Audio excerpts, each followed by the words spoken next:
and welcome to Life of a Wizard by Mike Walter. We will be beginning the next chapter of Helena the Goblin's adventure. We will see what equipment there is available currently very quickly. For Rosie, we will craft the collection of poisons. It took a combination of my alchemy skills and herbalism from my knowledge of nature. But when I finished, I had crafted a collection of poisons the like of which the world had never seen. Rosie was quite eager to start trying them out. And then we journey onward. We packed up our belongings and left the tavern. It was a long trip. We would need horses for the rest of the party. I summoned horses using my magic. It was a nice piece of magic to summon a trio of horses for my companions whenever we needed them. They were happy to have horses of their own, and Blaze, my warhorse, was happy to be moving at a decent speed. We left Tornassa with no trouble, heading due east. Princess Emily had done well. The king never knew she had left, so nobody chased us. We hadn't traveled far before running into trouble when a group of bandits surrounded us on the King's Road itself. This was no small band of stupid kobolds, but instead a pack of 20 well-armored and well-trained criminals. It was another side of the deteriorating state of the kingdom. I rode Blaze past the bandits. A regular horse wouldn't have been able to do it, but my well-trained mount had no trouble breaking through their front ranks and scattering them out of the way. The rest of my party followed quickly behind on their horses. We got away from the bandits, and Princess Emily was very happy with the decision to flee since it had caused no bloodshed. The remainder of the trip to Alderheart went smoothly, and the enormous ancient forest loomed up all around us as we entered. The path we took looked to be little more than an animal run, but Princess Emily assured us that it was the correct way. We traveled for a few hours. The feeling of being observed was very strong. "Halt!" a voice said from above. I looked up to see a dozen elves in the trees, many of them holding longbows. I suspected that there were even more that we couldn't see. I greeted them using the appropriate formalities. I knew the proper words and customs. The elves were happy to see someone knowledgeable about their heritage, and they came down out of the trees and escorted us to their city. The elven city was beautiful to behold. The trees themselves were enormous and ancient. I had never seen anything like it. They were thicker than a man was tall and had shimmering silver leaves.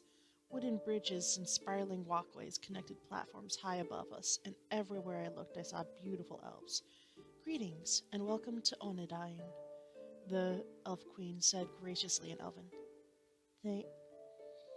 Thank you," Princess Emily said, surprising me with her Elven language skills. "I am eternally grateful for your hospitality." The queen escorted the princess to her new home, and we were taken to a set of rooms to stay in. We stayed in Onedine for several weeks while the princess settled in. I spoke with the elven spellbinders, learning about their magic. The way they worked nature into all aspects of their magic was fascinating. They were impressed with my own magic, which was growing very strong through all my studying. Near the end of my stay with the elves, I found Princess Emily alone in the gardens. The flowers were in bloom, and she looked very pretty, though a bit melancholy, as she sat on a wooden bench amongst the green foliage. I talked to her and tried to cheer her up.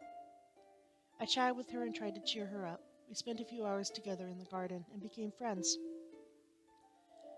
It was soon time to go. Princess Emily was settled into her new home, and I was no longer needed. The elves were very gracious and honored me with many praises when I left. I would never forget my time among them. We returned to Tornassa, leaving the princess behind. The princess offered us a reward for helping her escape from her brother. I accepted the reward. She smiled in gratitude and gave us a nice-sized bag of gold.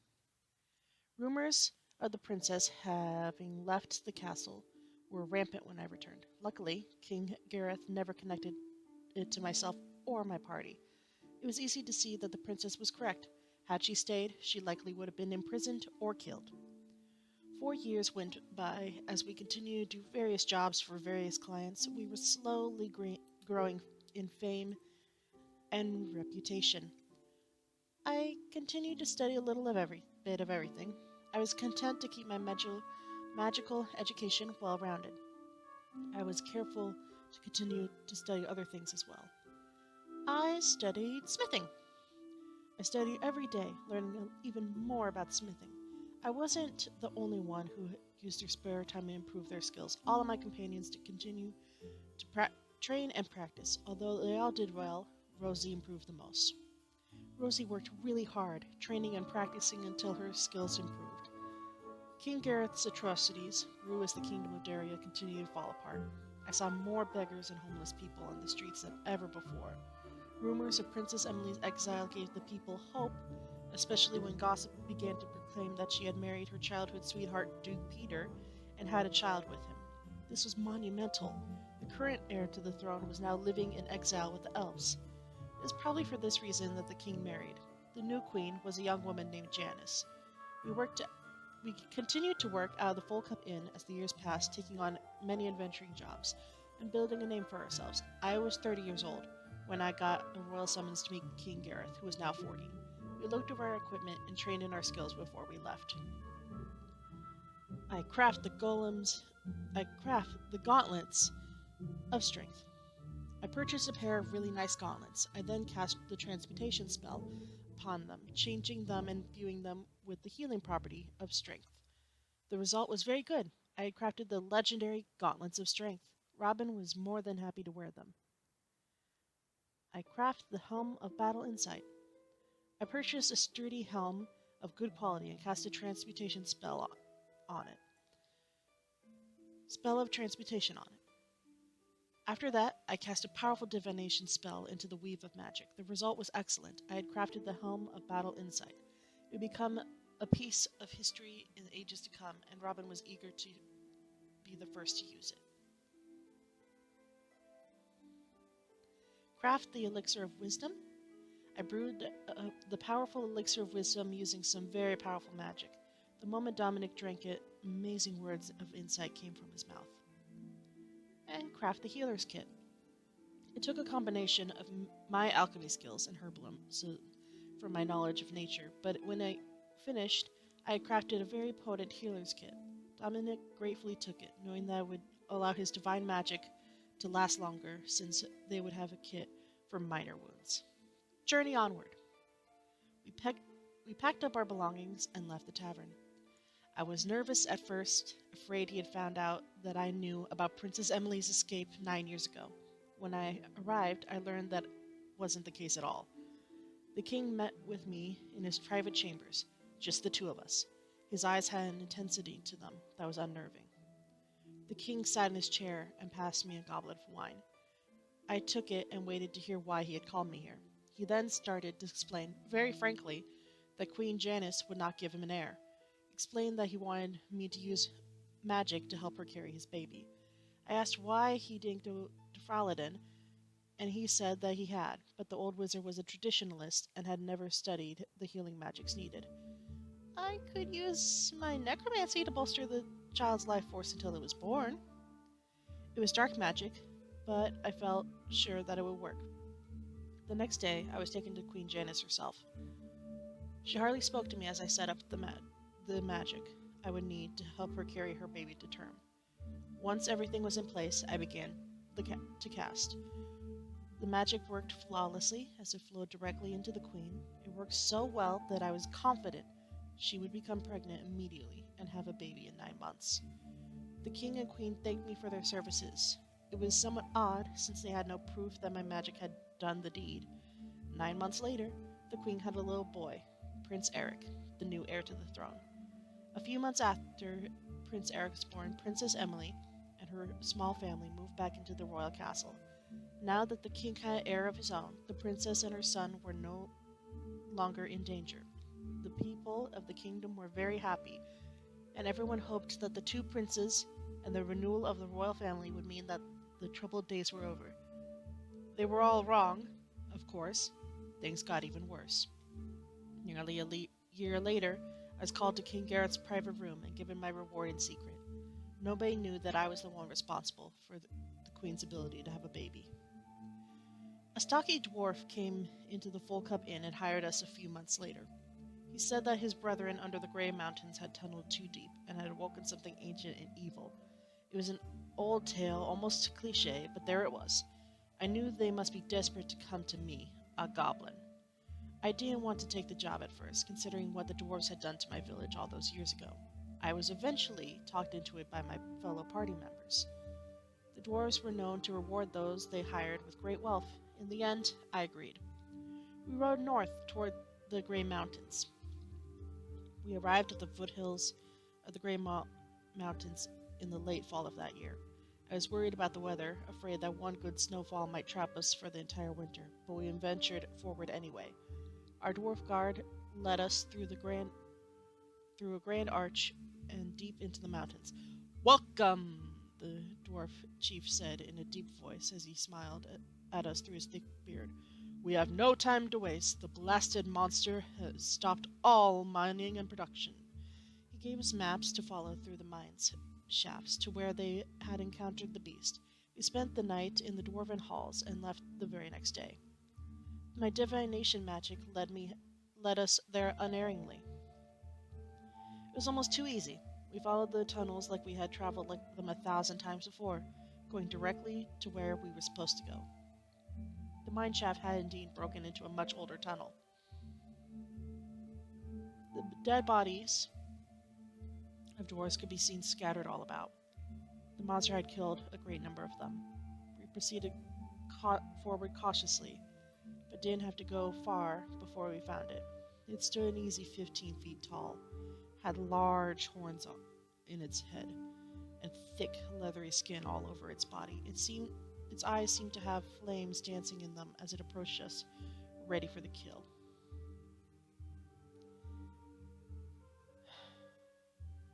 I summoned a demon to fight for us. The demon that sprang forth was spectacular. It unfurled its enormous black wings and launched itself at the beast. They fought, fang and fang, for several minutes. They both sustained terrible injuries, but in the end, the beast lay dead at my feet as the demon returned to its own plane of existence. We returned through the tunnels, eventually finding our way back to the dwarven Great Hall. The dwarf chief himself met us. I was overwhelmed with joy at our success. He hugged each of us with his thick arms, laughing as he did so. "Wonderful!" he exclaimed. "We'll be telling your tale for years to come." The dwarves held a great feast in our honor. They were very pleased to give us a substantial reward. I accepted the reward. Dwarves handed over a great sum of money to us.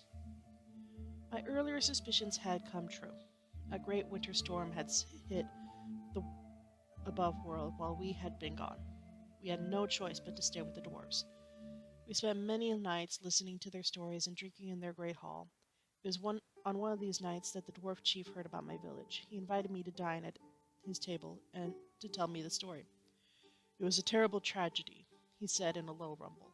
"The kingdom had been purchasing metal and weapons from us for hundreds of years, but that year the kingdom didn't pay us. We sent diplomats to good King Norbert, but he claimed that he had paid us in full and eventually sent our diplomats away. We couldn't let such a thing go unanswered, or all of our clients would refuse to pay. We had no choice but to attack. It was several years later when we learned that a group of gnomes had been using illusion magic to accept the payments on our behalf. We found those blasted runts and killed them to a man. I was so ashamed over the incident that I commissioned a mighty blade to be enchanted for the king, using the Forge of Wonder." The conversation continued on to other things, but my interest was piqued by his reference. A few days later, I got to thinking about the arcane forge and the powers it might hold. My wizardly curiosity got the better of me, so I decided to find it. The forge wasn't exactly hidden, since it was kept on display in the middle of the Great Hall. I had been looking at it the entire time I was there. The problem was, how would I get a few minutes alone with it? Even in the middle of the night, there were dwarves sitting around and drinking ale. I used alchemy to put them all to sleep. The dwarves all drank ale, so it was easy enough to brew a potion of sleep and dump it into the barrels. They were all sound asleep within minutes, giving me as much time as I wanted with the forge. The Forge of Wonders was indeed what the Forge of Wonders was wondrous indeed. I used the power of the forge to enchant a dagger. It was easier than I could have dreamed. The forge allowed me to utilize great transmutation magic, giving the weapon speed and power more than any other. When I was done, I had an enchanted dagger that could have come straight from a legend. Rosie, our thief, would be proud to wield such an instrument. I forgave the dwarves for what they had done to my village. I understood more after seeing the Forge of Wonders. I began to respect the dwarves in new ways. They had their flaws, like anyone, but they had their strengths too. I was grateful for my time among them. The winter storms eventually calmed down, allowing us to safely leave the Grey Mountains. We left the Dwarven Kingdom and headed toward Tanasa. The next summer proved to be very dry and hot, and all across Daria, farmers were having trouble with their crops. It wasn't a full-fledged drought or famine, but it was a difficult year. A few towns and villages were hit worse than others, including my home village. I heard about their troubles from a letter I received from the mayor. It wasn't one of our regular jobs, but I took it anyway. Blaze was happy to be moving, and so were the other mounts that the rest of my party were riding. It was an enjoyable ride as we traveled back to my home village. Elmvale was much smaller than I had remembered it. I had seen many great things since I had been there last. The beautiful river that ran through my village was all dried up. My parents met us as we came in, eager to meet my party and show us around. We were given a room in the local tavern. We sat down with the mayor later that night to talk business. He said that the temple had used up all of their funds to pay for food, but it wasn't going to be enough. I brewed many potions which would allow crops to grow with very little water. It wasn't very glamorous as far as magic goes, but it was effective. I brewed many of these potions, which then were sprayed across the crops. The plants didn't need to be watered again, and the magic made them grow to their full size in the cracked soil. My entire village was overjoyed. They would not starve to death or go into great debt from importing food from other towns. I was a local hero, and word of my deeds came across the land. The mayor even offered me a small reward of 200 gold. I turned down the reward. The mayor and all the villagers burst into applause at these words. They didn't have a lot of money, and the coins they intended to give me would be better used somewhere else. My party and I packed our bags and left my small village. I was 32 years old when the great dragon Parnassus renewed his terrible wrath upon the land. King Gareth's reign was tearing the kingdom apart, and the dragon was decimating what was left. The Fighters Guild did very well through the years, gaining many contracts to defend villagers and merchants from the mighty beast. Robin, a dues-paying member of the guild, was approached by the guild leader for a lucrative contract. Our fighter wasn't hired away from our party. Instead, the entire party was offered a job. The guild hall in Tornasa had grown rich from the fear of Parnassus was still instilling in the land, even though the fighters were could do little against the mighty beast. The guild leader brought the entire party into his office and told us what he needed. A mighty wizard had hired the Fighters Guild to protect him against Parnassus. The guild sent a dozen fighters, but when the dragon attacked his tower, all 12 fighters were killed, and the tower was laid to waste. The contract was fulfilled. The fighters had fought to the best of their abilities, but the mage refused to pay. The Mage Guild refused to get involved. We were to speak to the mage and get the 1,000 gold that was owed to the Fighters Guild. We looked over our equipment and trained in our skills before we left. We will be continuing